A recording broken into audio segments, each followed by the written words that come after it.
Un placer estar aquí. En ocasiones anteriores también vine a dar charlas acá en la ORT, así que cada vez creo que se complica más los edificios, cómo están interconectados, las escaleras, todo es una cosa que si algún día van a tener que conseguir algún billonario que les haga un edificio nuevo, todo adaptado para la gente con bastones, pero por ahora no hay problema. Un placer estar aquí.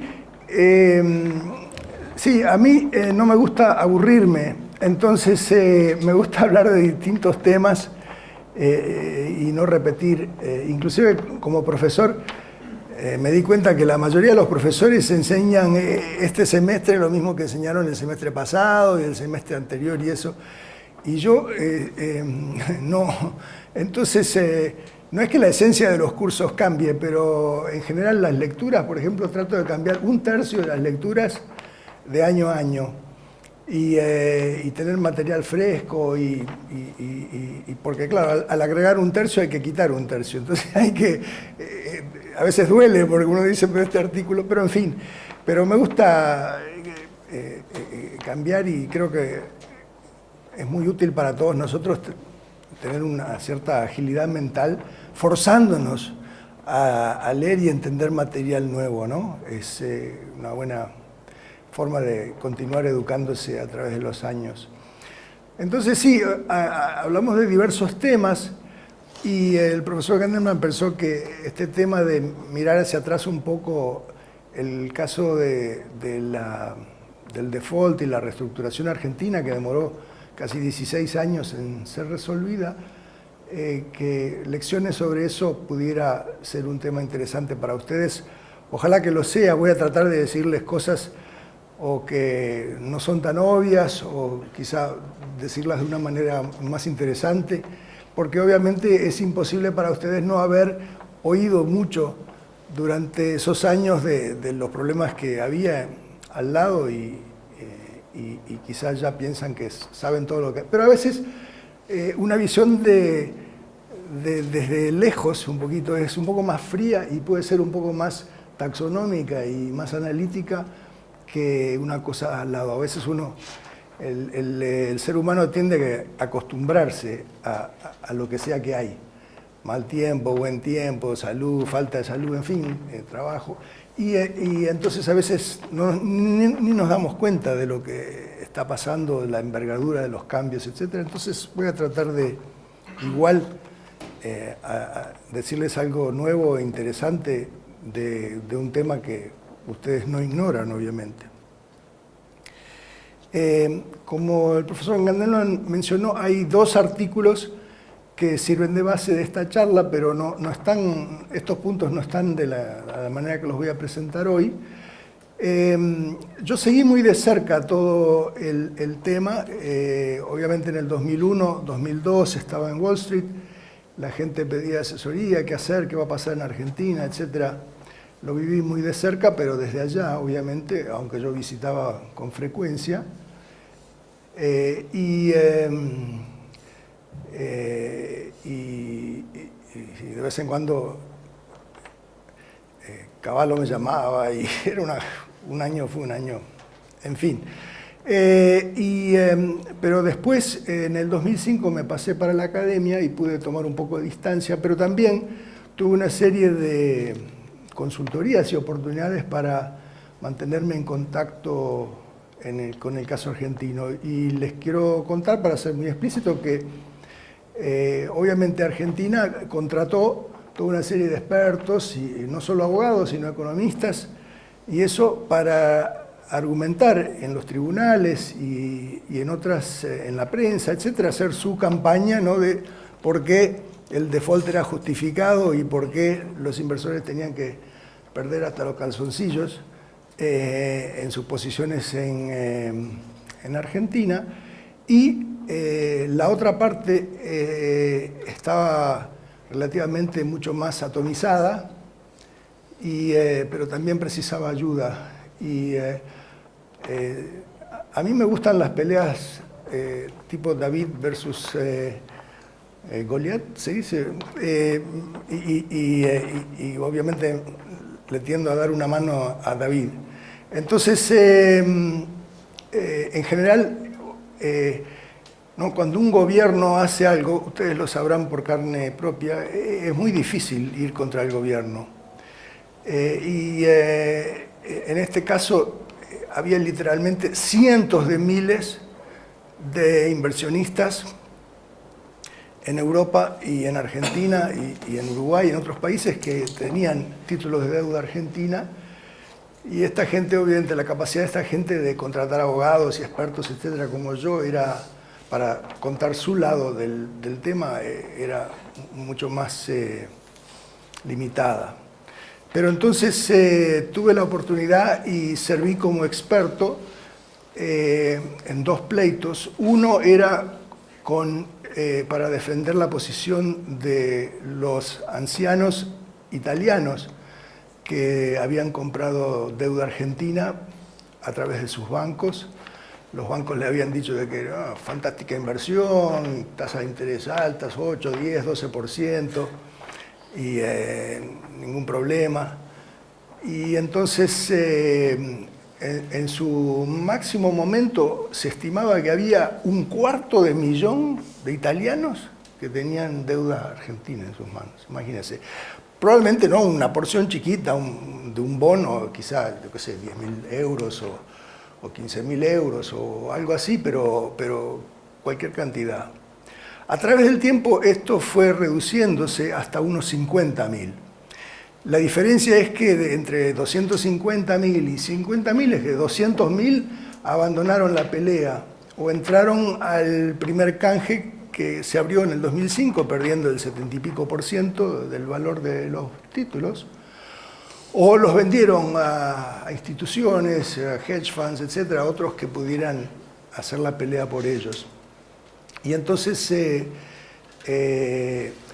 los bancos italianos vinieron bajo mucha presión de los supervisores y reguladores, y presión política también, obviamente, porque todos estos viejitos, como se imaginan ustedes, se movilizaban y podían ejercer un poco de presión. Entonces la Sociedad de Bancos de Italia decidió apartar fondos para pelear en nombre de la mayoría de jubilados italianos que tenían. En fin, entonces trabajé para los bonistas italianos, los 50.000 esos que quedaron, que por fin fueron pagos en el 2016, y en condiciones mucho mejor de los que se rindieron y entraron, obviamente, en el primer canje.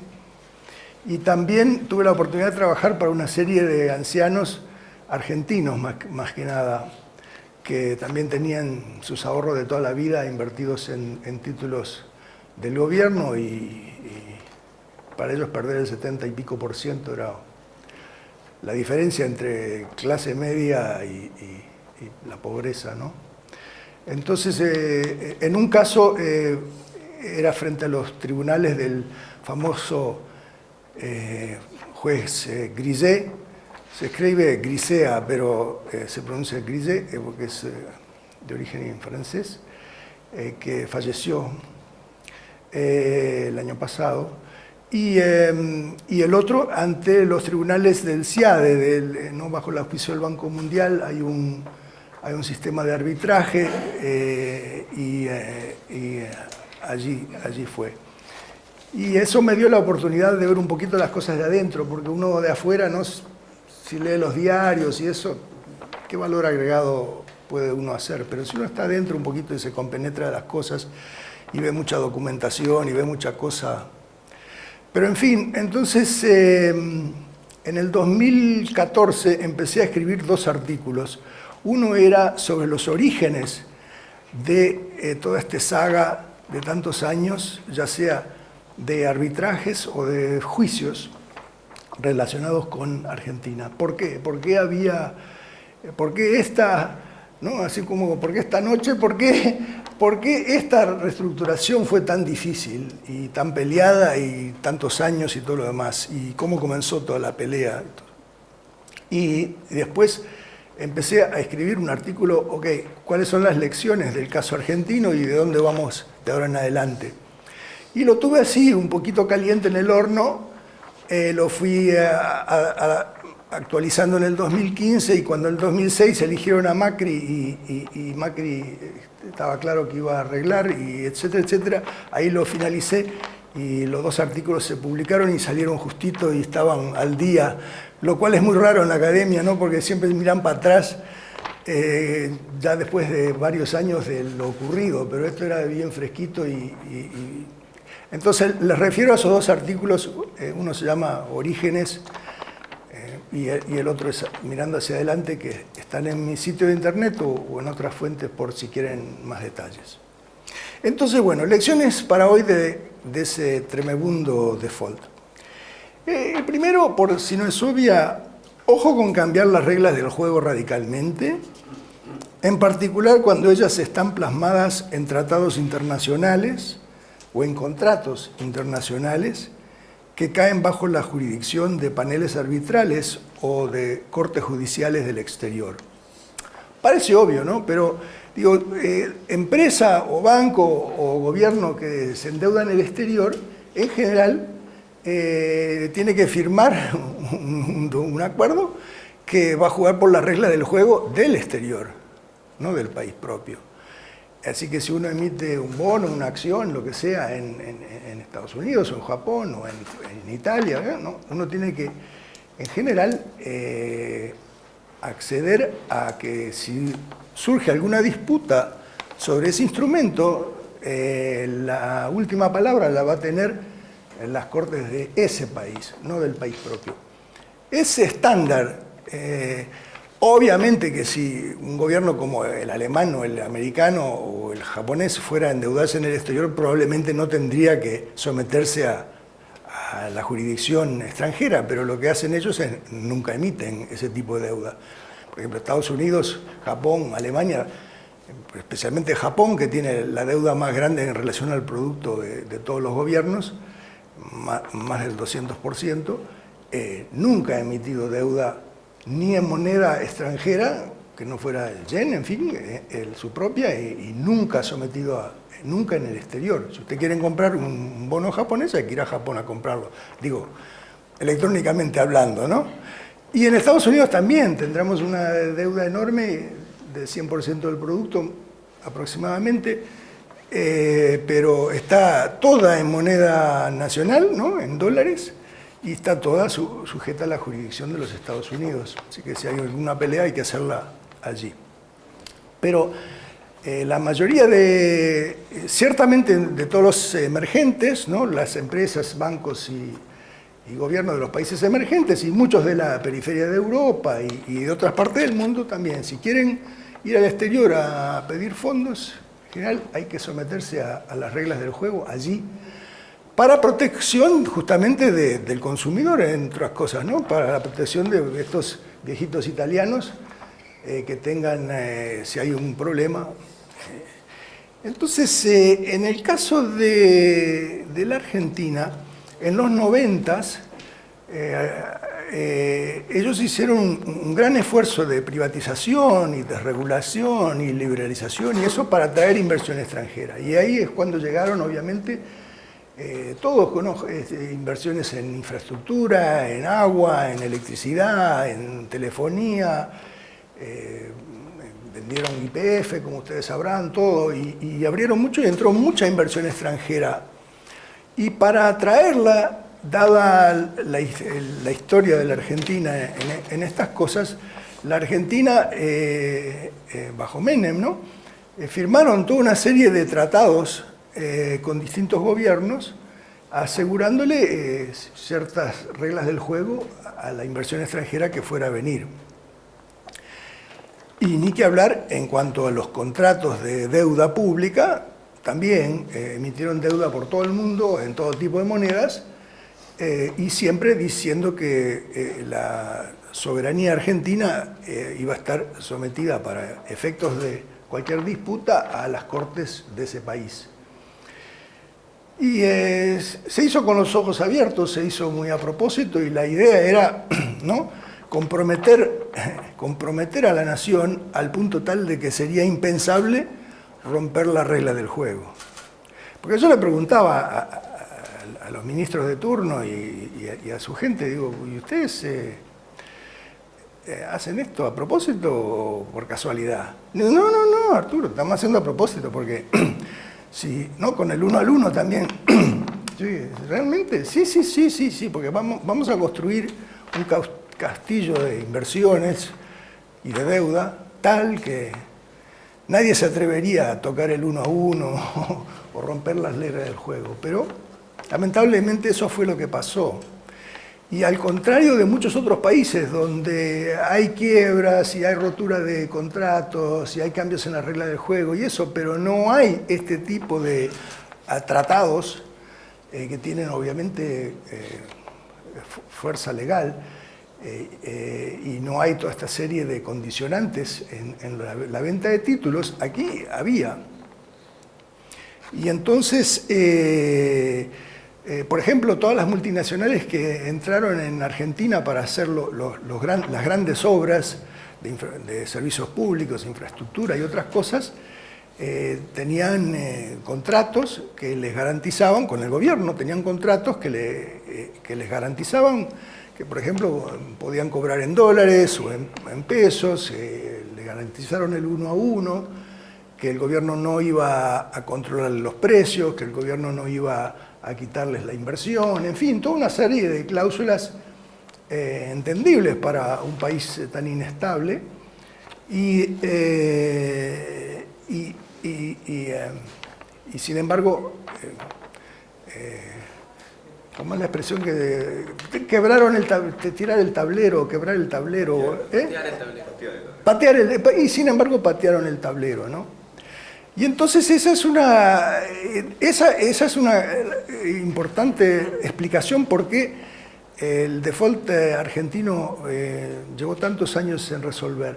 Obviamente, si hubiera habido buena intención de ambas partes, se hubiera podido resolver antes, pero el hecho era que era una cosa muy complicada porque estaba atada, ¿no?, con todos estos contratos y tratados.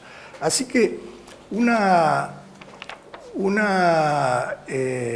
lección para todos es que una cosa es, ¿no?, te prometo que voy a dejar de fumar, o te prometo que voy a llegar a tiempo, etc. No, pero otra cosa es ponerlo por escrito y someterse a la pena si uno no cumple, ¿no? Es algo tan obvio que se cae de maduro, pero se ve que no.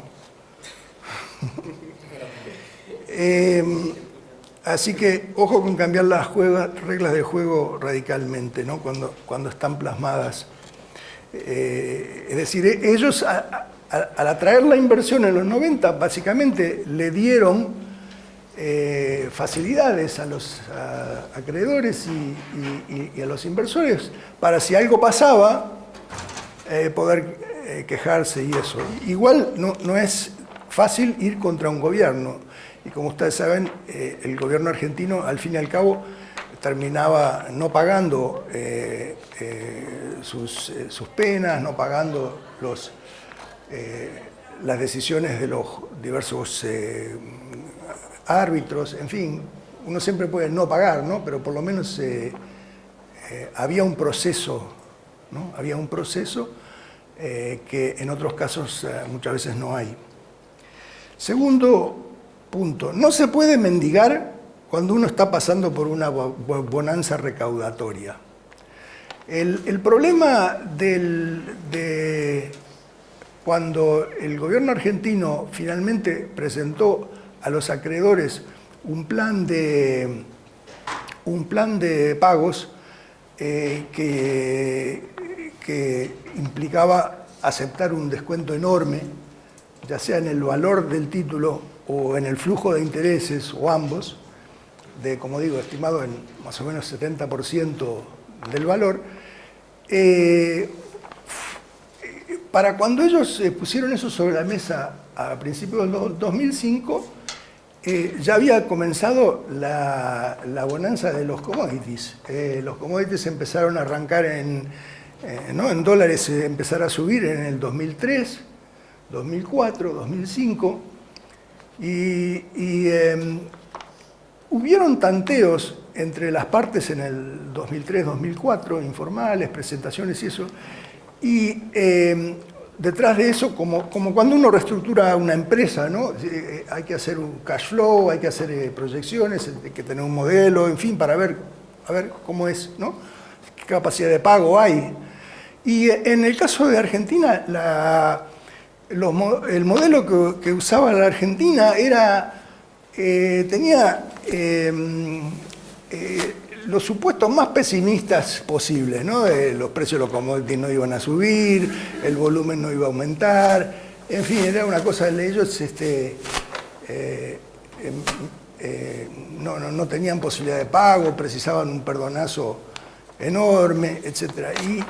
Y a través de los meses, e inclusive los años, quedaba claro de que había una brecha entre las proyecciones hechas, quién sabe, a partir del 2002 o por ahí, y no estaban siendo actualizadas debidamente, y lo que estaba pasando en la realidad, que los commodities habían subido muchísimo, y como ustedes saben, el gobierno argentino empezó a gravar las exportaciones con tremendos impuestos, y se hizo partícipe de esa ganancia. Entonces la recaudación subió mucho, en parte por estos impuestos a la exportación. Y entonces eso socavó eventualmente la justificación económica del pedido de alivio, porque ellos seguían insistiendo de que eran pobres y no tenían capacidad de pago y eso, y te precisaban un perdonazo como si fueran un país africano o centroamericano desesperado y después de emerger de una guerra civil, etc. Porque perdonazo del tipo 70%, hay que justificarlos, 10, 20, ok, pero de ese tamaño. Y entonces esa brecha entre las proyecciones oficiales y la realidad fue mala, porque muchos inversionistas se decían, pero ¿cómo? Yo leo en el diario que se están zambullendo en plata y dicen que no tienen plata. Entonces ese divorcio entre la realidad y las proyecciones le dio mucha rabia a muchos inversionistas, ¿no? Porque uno dice, bueno, está bien, tuviste todas las plagas de la Biblia y está ok, te tengo que dar una mano, ¿no? Pero en Argentina enseguida la economía empezó a rebotar, y ya para el 2005 la capacidad recaudatoria y de pagos del país estaba acercándose a cómo había estado en el 2001, y después de allá, claro, fue hasta las nubes, porque ese boom de commodities duró hasta el 2011, 2012. Lo que pasa es que, claro, usaron la plata para otras cosas. En vez de pagar las deudas, la usaron para otras cosas. Era parte del proyecto populista, obviamente. Y entonces yo participé en mis años en Wall Street en muchas reestructuraciones de deudas soberanas, como asesor económico en general de los acreedores, a veces de los inversionistas, y nunca había visto una brecha así. En general, los países, cuando pedían algo lo pedían con razón, ¿no? Uno veía, a ver, ¿de dónde sacaron ese número? Y te daban la planilla, te daban el Excel, y uno podía ver las cosas y decir, bueno, está bien. Y uno podía argumentar, y muchas veces se cambiaban las planillas, se cambiaban los supuestos, uno dialogaba sobre eso, negociaba sobre eso, y al fin y al cabo entraba todo el mundo convencido porque había discutido los números, etc. Pero en el caso de esto, el gobierno argentino no era por ignorancia, era a propósito. Ellos querían, yo qué sé, ¿no? Darle duro a todos los que supuestamente se hicieron ricos a costa de ellos, y entonces fue una reestructuración ideológica. Se convirtió en una reestructuración ideológica donde yo te quiero pegar a vos porque vos sos rico y eso. Y la verdad que, como digo, muchos de los acreedores de Argentina era gente muy humilde, ya sea dentro del país o en países europeos, y en particular en Italia. Tercera lección: cuidado con no entender o internalizar la letra chica de lo que uno firma en tratados o contratos. Todos firmamos sin leer la letra chica, ¿no? Es una cosa, especialmente cuando uno va a la internet, le dicen, si querés ir a la próxima página tenés que aceptar los términos. ¿Cuántos de nosotros leemos los términos? No, hacemos clac porque queremos ver la página y chau, ¿no? Está bien, pero tenemos ciertos riesgos, pero más o menos pensamos que está controlado, quién sabe, ¿no? Ahora resulta de que venden nuestra información. ¡Qué sorpresa! Digo, si no pagamos nada, ¿cómo hacen para cubrir los costos? Obviamente que venden nuestra información, pero en fin. Entonces, en este caso, la letra chica resultó ser súper importante, ¿no? Por ejemplo, en los tratados internacionales de inversión, de protección a la inversión extranjera, siempre había una cláusula que en caso de un estado de necesidad y urgencia, ¿no?, se podían suspender temporariamente los derechos de los inversionistas. Eso es estándar. Lo que pasa es la definición de estado de necesidad y urgencia y de suspensión temporaria, ¿no? Entonces, ahí también la posición argentina fue muy dogmática, de que la crisis del 2002 era como el fin del mundo, el país era pobre, etc. Y ellos, el Poder Ejecutivo tenía poderes dados por el Congreso de la Nación por la necesidad y urgencia, y el gobierno argentino le hacía renovar al Congreso año tras año la declaración formal de necesidad y urgencia, que ellos entonces usaban para ver, miren, estamos en necesidad y urgencia. Y la gente decía, pero ¿cómo? ¿2005? ¿Cómo? ¿2010? No, ¿cómo? ¿2015? Todavía me vienen con necesidad y urgencia si la Argentina de hoy funciona a todo vapor. Y digo, también otro gran divorcio, ¿no? Y entonces empezaron a perder los pleitos en estos tribunales, porque la otra parte mostraba de que, ok, pero no estamos en el 2002, no estamos en el 2003, no estamos en el 2004. ¿Qué necesidad de urgencia? Y inclusive hubieron una serie de fallos donde dijeron de que primero la necesidad y la urgencia era culpa del gobierno argentino, porque no había necesidad y urgencia porque si ellos dijeran, no, fue, yo qué sé, un terremoto que destruyó todo el país, o California, que está toda incendiada y no fue culpa nuestra, aunque claro que hay cosas humanas que están involucradas ahí, de malas decisiones y malas prácticas forestales, pero en fin, digo, en este caso ellos no podían aludir. Yo he estado en algunas reestructuraciones donde, por ejemplo, Irak, después de que acabó el régimen del dictador allí, obviamente dejó muchas deudas por detrás y los gobiernos sucesorios dijeron que no tenemos nada y todo esto. En fin, había un cuentito para hacerle a los acreedores, para hacerlos sufrir, pero en este caso, inclusive, como digo, quién causó la necesidad y quién causó la urgencia, y obviamente, ¿qué llamamos temporario? Entraron a jugar en contra del gobierno argentino. En cuanto a los bonos, la gran mayoría de los bonos emitidos en Europa, en Japón, en Estados Unidos, por otras partes, tenía una cláusula que para modificar los términos más esenciales del contrato, muchas gracias, el gobierno accedía a que tenía que haber aprobación del 100% de los inversionistas. Ahora uno dice, 100%, está loco. Pero esa era una tradición de la ley americana en cuanto a ciertos acuerdos de corporaciones, de quiebra, de reestructuración de empresas, que muchos gobiernos adoptaron igual, porque los abogados copiaban las cosas de las deudas corporativas y bancarias que tenían, obviamente, siglos de elaboración y uso para instrumentos de deuda de los gobiernos, de los soberanos. Y entonces también para facilitar el retorno de la credibilidad en los 90 y atraer no solo inversiones estratégicas, sino para poder colocar instrumentos de deuda, el gobierno argentino de Menem había firmado una pila de instrumentos que garantizaban de que aceptaban la regla del 100%, ¿no? Y entonces, cuando en el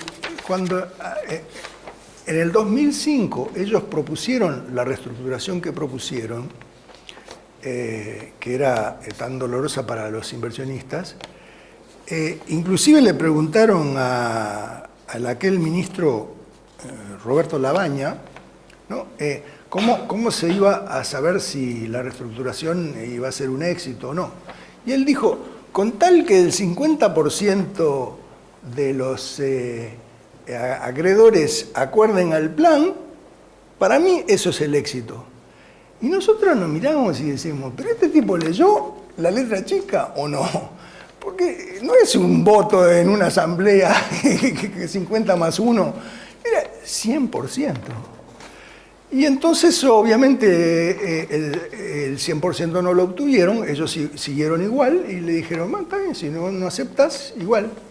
Si querés te pagamos el 30% y si no, anda a las Cortes a quejarte.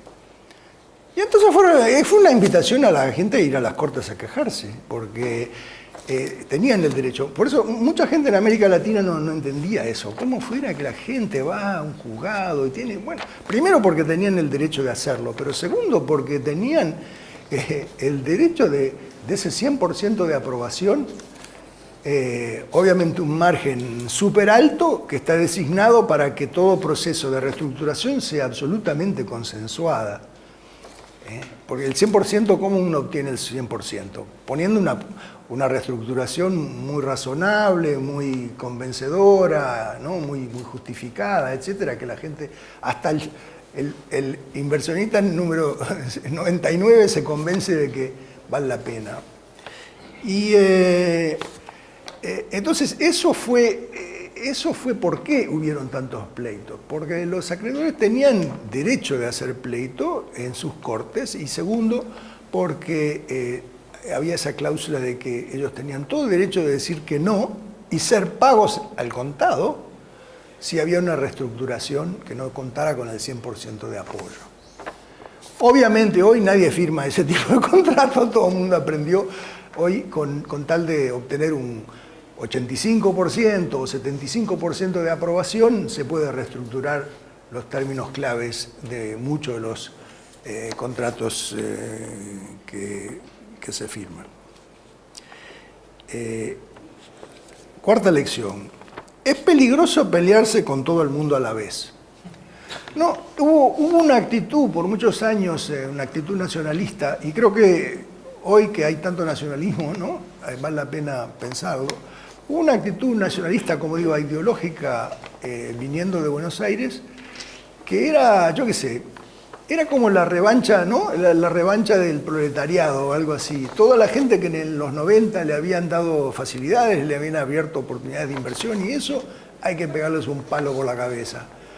Y entonces hubo una actitud formal donde no solo no se le pagaban a los acreedores privados, sino no se le pagaron a los acreedores oficiales. Es decir, por años y años y años, el gobierno argentino no pagó las deudas que tenía con el Exim Bank de Estados Unidos y todos los otros Exim Bank, no pagó las deudas que tenían con AID y con todas las agencias de préstamo blando del mundo. En fin, fue una confrontación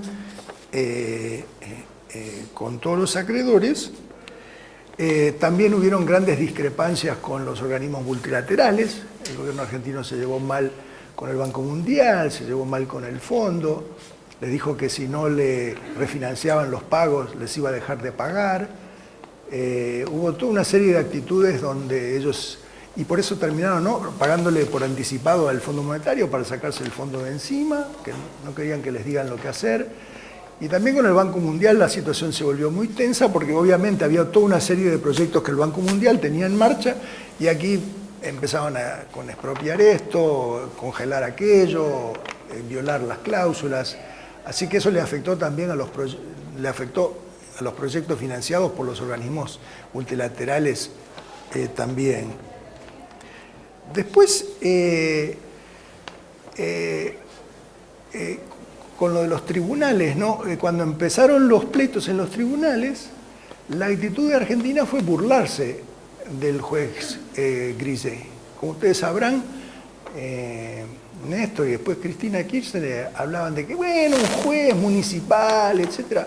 No. Grisé era un juez federal, basado en Nueva York, porque es un país grande, así que hay distintas... los jueces federales no están todos en Washington, están desparramados por el país.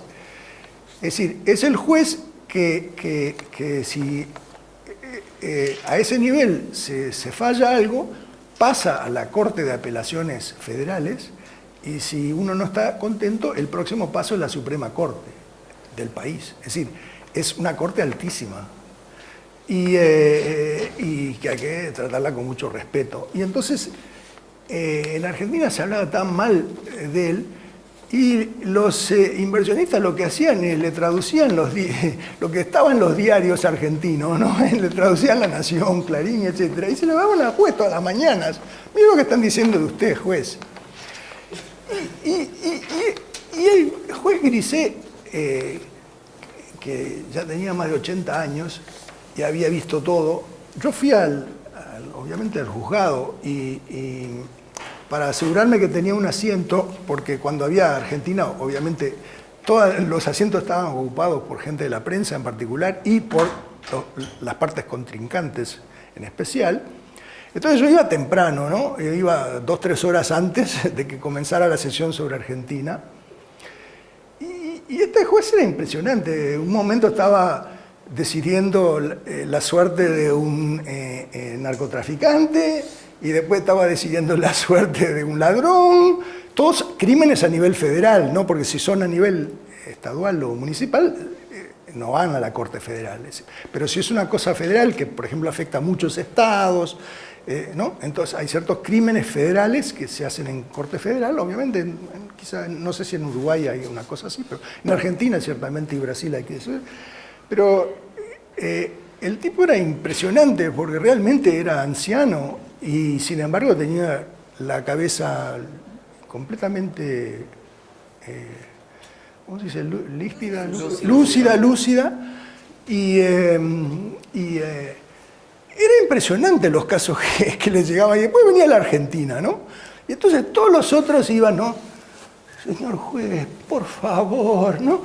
Y venían los abogados de Argentina, representados por uno de los mejores bufetes de allá, Cleary Gottlieb, que representa al gobierno uruguayo también, entre paréntesis. Y era un atrevimiento. Obviamente los abogados no. Pero el juez empezó fallando muchas veces a favor del gobierno argentino, pero después se calentó, porque era una falta de respeto tremenda, ¿no? Entonces se peleaban con todos. Después empezaron a rehusar a pagar sentencias en contra, ¿no? Hubieron fallos, ya sea por tribunales de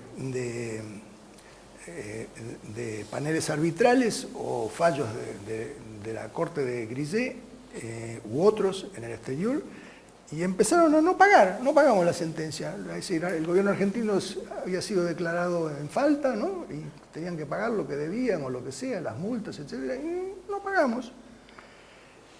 Y después, claro, peleas con gobiernos. Ustedes recordarán mismo en el caso de Estados Unidos, hubo una cosa de que llegó un avión con cierto equipo de inteligencia y armas y fue el ministro de Relaciones Exteriores a decirle que no podía aterrizar y mandarlo de vuelta a casa, y resulta que la Policía Federal había acordado eso con el gobierno estadounidense. En fin, era una cosa de pelearse por todo, y como ustedes se imaginarán, no, con el gobierno español, con lo que le hicieron a Repsol y todo lo demás, y digo, todo el mundo estaba enojado con la Argentina, especialmente por las expropiaciones, ¿no? Tipo Repsol y eso. En fin, es peligroso pelearse con todo el mundo a la vez, porque si uno, como digo, yo he presenciado muchas disputas, pero entonces lo que hace uno es divide y conquista, ¿no? Uno dice, ok, voy a pagar, por ejemplo, a los organismos oficiales y no voy a pagar a los privados. O dentro de los privados voy a pagar a los que tienen instrumentos de corto plazo y no voy a pagar a los que tienen instrumentos de largo plazo. O los que tienen moneda nacional o moneda extranjera. O los que tienen vencimientos ahora y los que tienen vencimientos después, ¿no? Uno divide y ataca frontalmente solo a un grupo que más o menos piensa que le puede ganar el tiroteo de esa manera. Pero en el caso argentino es una cosa de pelearse con todo el mundo y eventualmente eso empezó a causar una bola de nieve, ¿no? de mala praxis hacia la Argentina que fue muy peligrosa. Así que ojo con cambiar las reglas del juego cuando uno plasmó que no lo iba a hacer y que iba a haber pena si uno lo hace. No se puede mendigar cuando uno está pasando por una bonanza recaudatoria. Cuidado con no entender o internalizar la letra chica de lo que uno firma en tratados o contratos. Es peligroso pelearse con todo el mundo a la vez. Y el próximo punto, quizás los tome un poco por sorpresa y piensen que es controvertido y me alegro. Los fondos buitres, al igual que las aves rapaces, proveen externalidades positivas a la sociedad. ¡Pah! Sí, los fondos buitres, como ustedes sabrán, se refería, fue parte del antagonismo creado, ¿no? Que ciertos fondos de inversión, hedge funds en particular, que habían comprado la deuda argentina en los mercados secundarios a valores muy bajos, no merecían ser pagos por el hecho de que habían comprado deuda en el mercado secundario a precios muy bajos. Y ellos, los abogados norteamericanos que representaban a la Argentina, una y otra vez hacían ese argumento ante el juez Grisé en particular, que fue el que centró todos los juicios que llegaron a ese nivel. Y en la práctica y en la ley estadounidense no hay tal concepto. ¿Cómo que comprar barato y vender caro es ilegal? Si eso es ilegal, entonces hay que ilegalizar el capitalismo, porque, como le digo a los alumnos cuando me quieren preguntar, profesor, ¿cómo hago para ser millonario? Tienes que comprar barato y vender caro. Si querés saber más, te tengo que cobrar aparte. Entonces, digo, el concepto de fondo buitre y de que comprar un título en el mercado secundario barato y tratar de cobrar que eso fuera ilegal porque a los jueces que si es amoral o lo que sea no les interesa, pero el tema es que ellos argumentaban de que de alguna manera es ilegal, pero no es ninguna actividad prohibida y si lo fuera sería un desastre para el mercado de capitales porque siempre hay inversores que compran barato y venden caro y es parte de cómo se juega el juego, ¿no? No puede haber un juego donde todos son ganadores. Y entonces,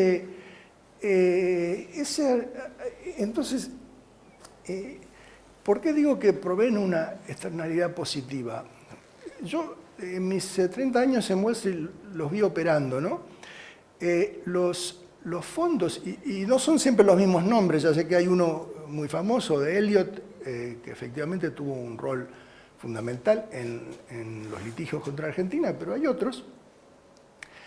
Estos fondos, eso es lo que hacen, es decir, ellos toman fondos de inversores como ustedes y les dicen exactamente lo que van a hacer. Por ejemplo, vamos a invertir en empresas que están en la quiebra o cerca de la quiebra, pensando de que vamos a recuperar, más que recuperar la inversión, porque esta empresa puede darse vuelta y recuperarse con nueva gerencia, etc.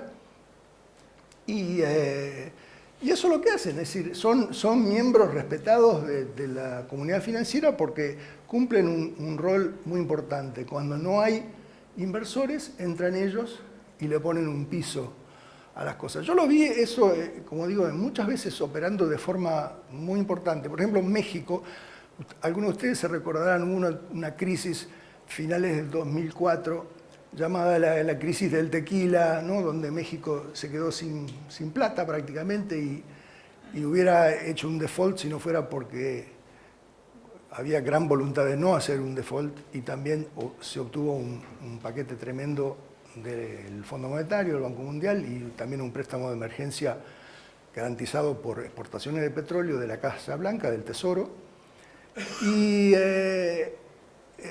en los meses de febrero, marzo, abril del 2005, cuando para mí estaba clarísimo que el fondo, México ya había tocado el fondo, digamos, porque ya tenía el acuerdo, ya tenía la plata y estaba totalmente dispuesto a cumplir con las condiciones pactadas con el Fondo Monetario y Banco Mundial y las otras autoridades, yo le decía a los inversionistas, es hora de comprar. Acciones, bonos, cualquier cosa, es hora de comprar porque lo peor ya pasó, los precios están ridículamente bajos y acá hay mucho upside, ¿no? Y los únicos que hicieron algo eran los hedge funds, este tipo de gente que está buscando comprar barato y después venderlo caro. Los inversionistas más tradicionales entraron en la segunda mitad del 2005. Es decir, compraron deuda en posesión de los fondos buitre, porque, por así decir, a 20 centavos era demasiado barata, pero a 40 les parece razonable, porque pensaban que iba a 60. Y tenía razón.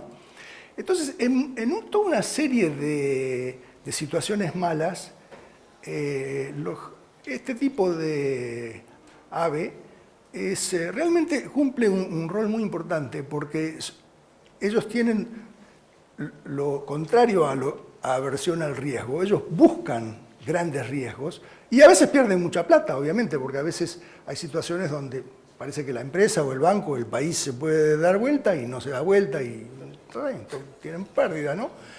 Pero le hace mucha falta al mercado financiero de que haya alguien o que haya una clase de inversores que esté dispuesta a entrar cuando hay gran incertidumbre, cuando no es nada es obvio, para ponerle un piso a las cosas, a los precios de los activos, ¿no?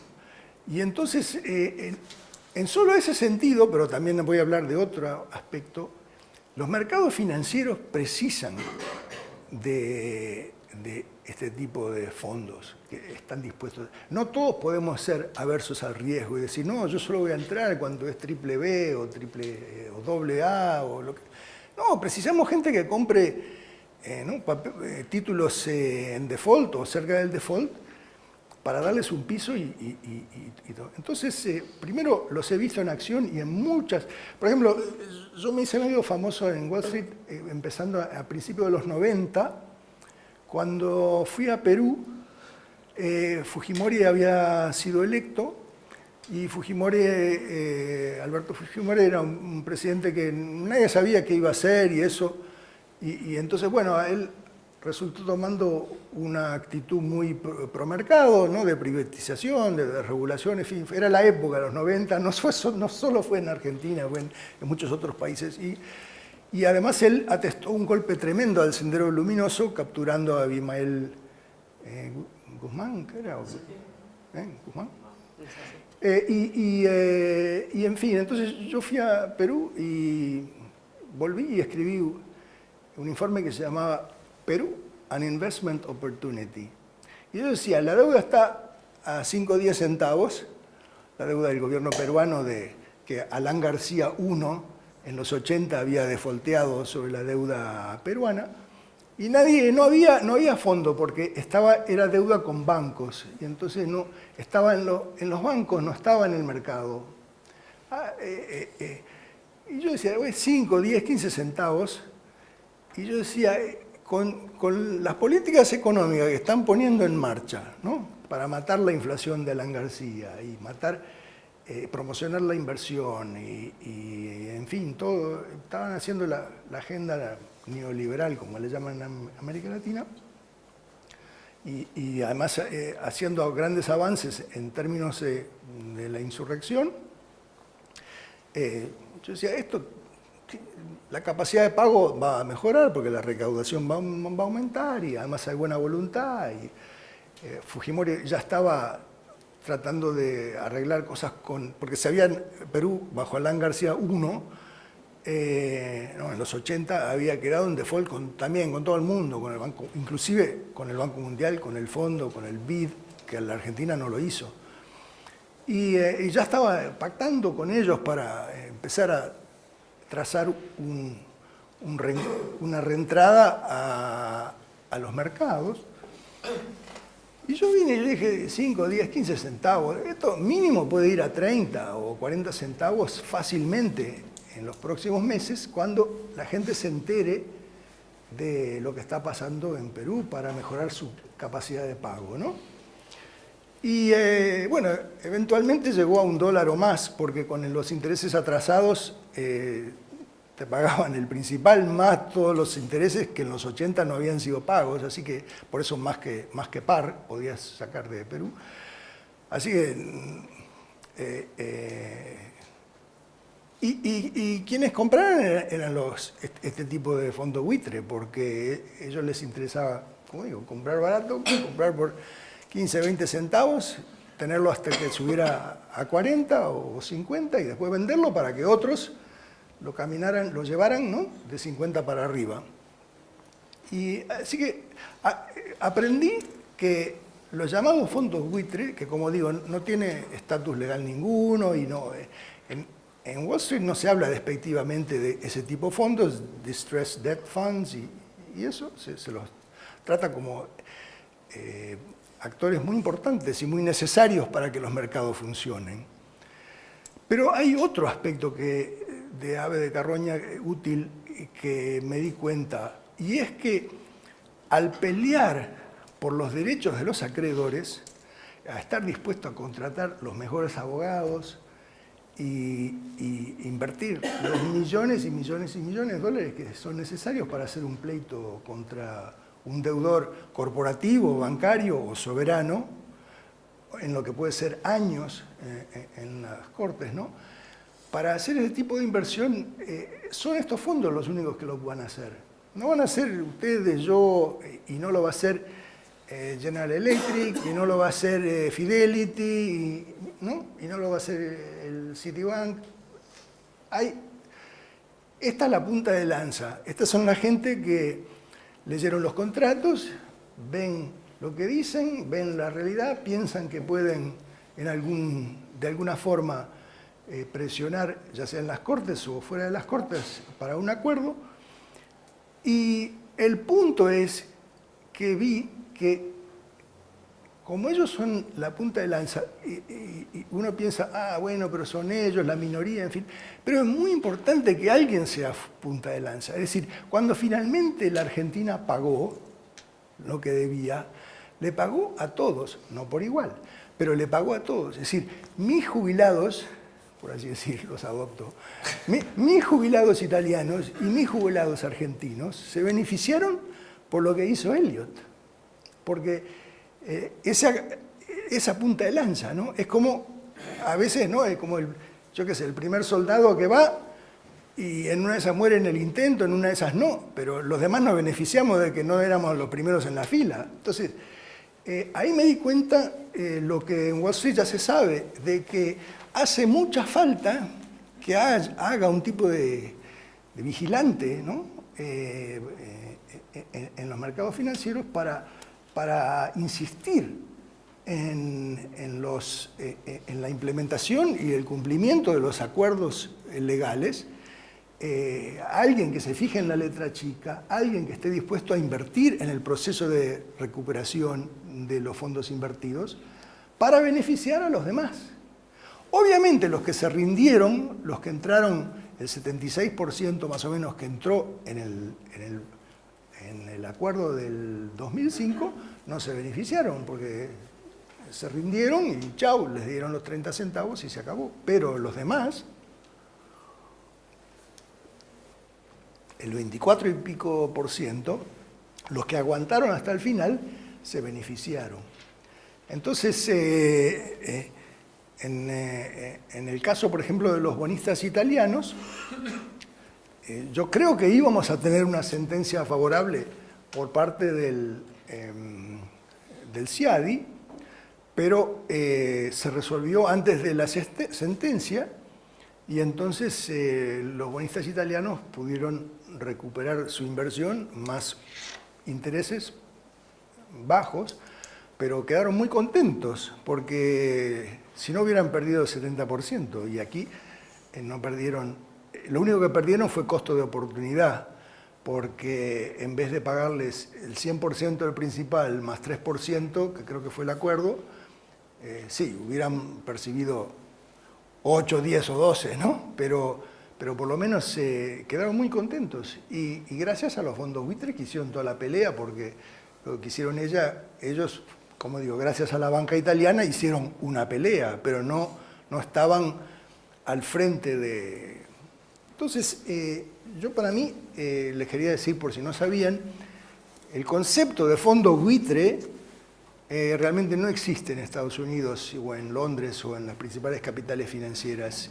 Se habla de distressed debt funds y otros términos que no son peyorativos y que les juro que lo he visto en acción y creo que hacen una contribución muy importante a que los mercados funcionen eficientemente. Alguien tiene que estar dispuesto a comprar, porque si no, el mercado sigue yendo en una dirección y además cuando ellos presionan por los derechos, que se cumplan las obligaciones, etc., benefician a los demás que no se rindieron todavía y que están en la pelea.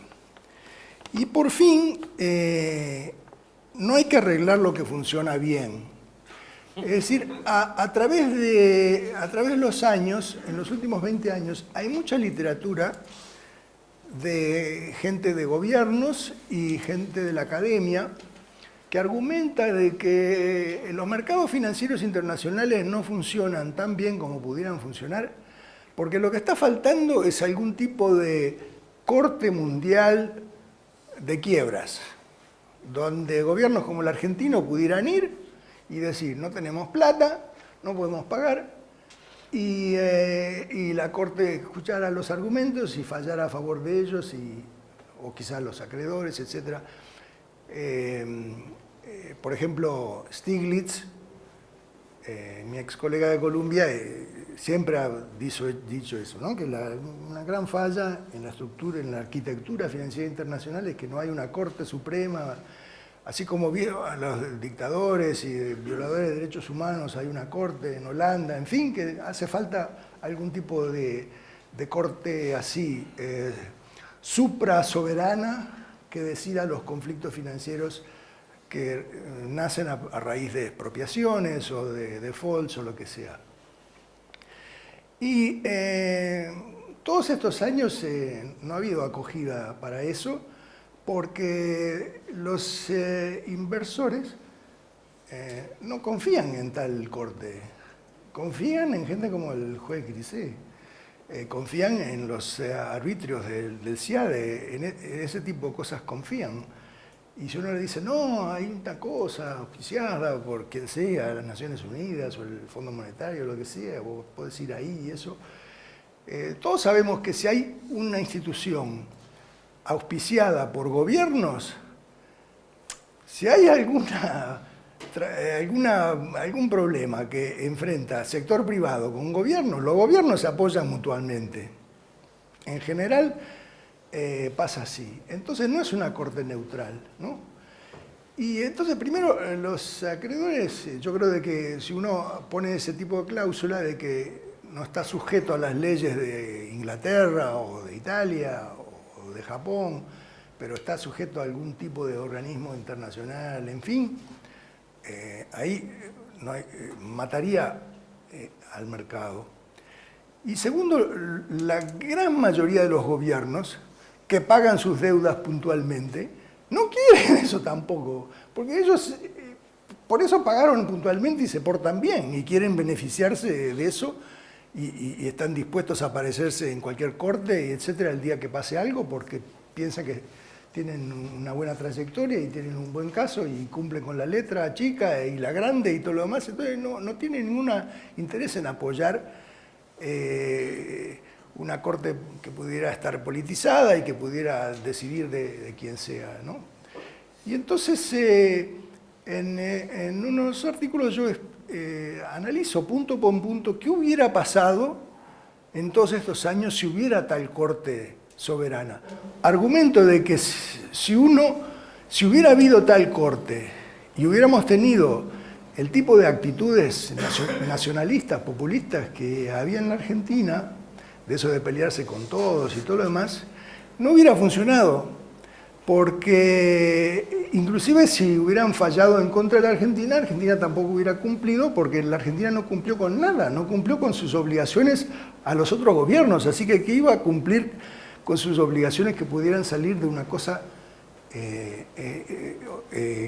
que también fallaba contra ellos? Es decir, la actitud de ellos era fallo en contra de nosotros, no lo vamos a honrar. Entonces yo argumento, entre otras cosas, ¿no?, que si hubiera habido algún tipo de cortes o que hubiera fallado en contra de ellos, igual no le hubieran hecho caso. Y no hay capacidad, a ese nivel supranacional en general, no hay capacidad de forzar a un país a comportarse bien, ¿no? Lo peor que puede hacer el Fondo, el Banco Mundial o el Exim Bank, etcétera, es no prestarle más plata. Pero nunca uno ve ese tipo de organismos llevando un gobierno a las cortes. Está bien, lo peor que puedes hacer es no te dan más plata. Pero en este caso, esa solución no hubiera resuelto el problema, ¿no? Y así tengo toda una serie de razones por la cual, porque no es solo esto, por ejemplo, la OMC falló en contra de Argentina por todo ese montón de controles a la importación que pusieron, cupos y ¿no?, controles de cambio, controles de cooperación. Hubieron países, gobiernos, Europa, Estados Unidos, Japón, muchos se sumaron que fueron a Suiza y hicieron pleito contra Argentina porque no se puede hacer eso, no se puede hacer las medidas que se tomaron de acuerdo con las reglas del juego, no se puede hacer las cosas que se hicieron en Argentina para minimizar el desangre, ¿no?, para minimizar las importaciones y los flujos de capital y eso.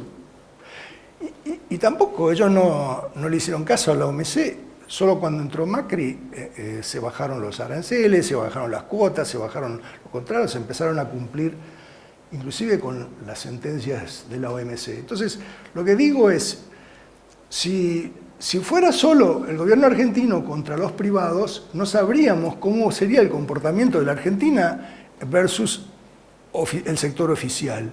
Pero tenemos mucha evidencia de cuál fue el comportamiento del sector de la Argentina con el sector oficial y fue hacerle así.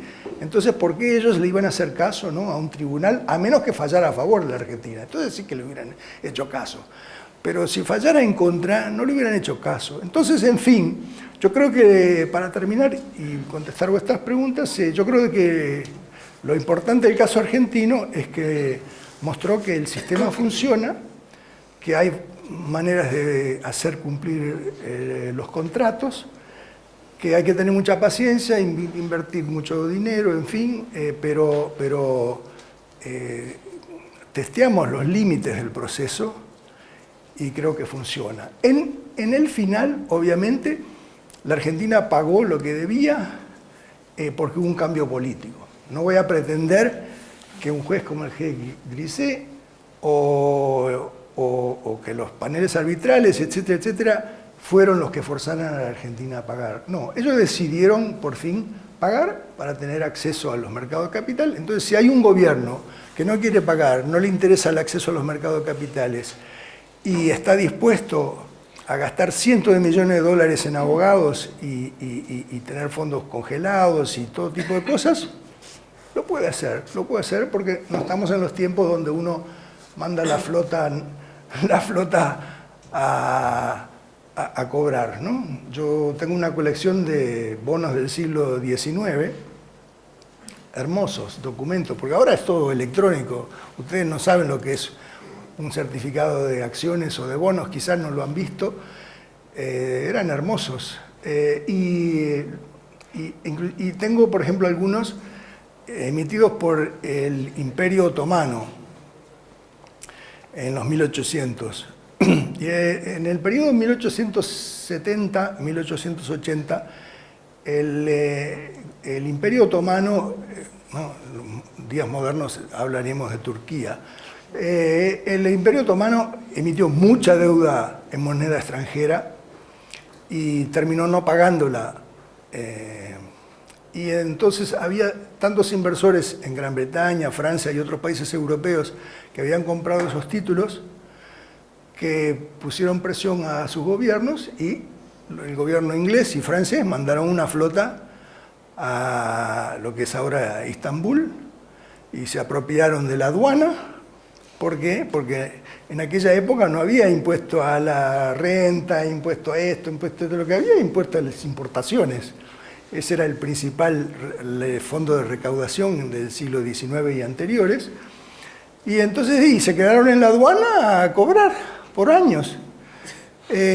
Al fin y al cabo nunca recuperaron el 100%, pero recuperaron el 40% aproximadamente de lo debido. Pero no estamos en eso. Hoy nadie va a mandar la flota para cobrar, especialmente si son deudas del sector privado, pero mismo del sector público. Es decir, los Exim Bank y los AID y las otras entidades públicas sencillamente cerraron la ventana y no hicieron nuevos préstamos, pero no hicieron pelea por cobrar. Ni que hablar de una cosa confrontacional gobierno a gobierno. Entonces, mi punto es, yo creo que la crisis de Argentina, cómo se manejó, y eso muestra que el proceso funciona. Y además, como yo siempre le dije a todos los inversores en Wall Street, hay una gran diferencia entre usted y yo y un soberano. La diferencia es que el soberano puede hacer lo que se le ocurra. Esa es la gran diferencia. Porque si usted o yo lo hacemos, nos llevan a las cortes y vamos en cana. Pero un soberano, por eso es lo que quiere decir soberano, ¿no? Un soberano puede hacer lo que quiere. Claro, se puede tratar de, yo qué sé, aislarlo, penalizarlo, en fin, ¿no? Inducirlo a cambiar su comportamiento, pero al fin y al cabo nadie está dispuesto a hacer una invasión para cobrar unas deudas. No estamos en el siglo XIX. Entonces, ¿precisamos algún proceso adicional al que tenemos? Yo diría no.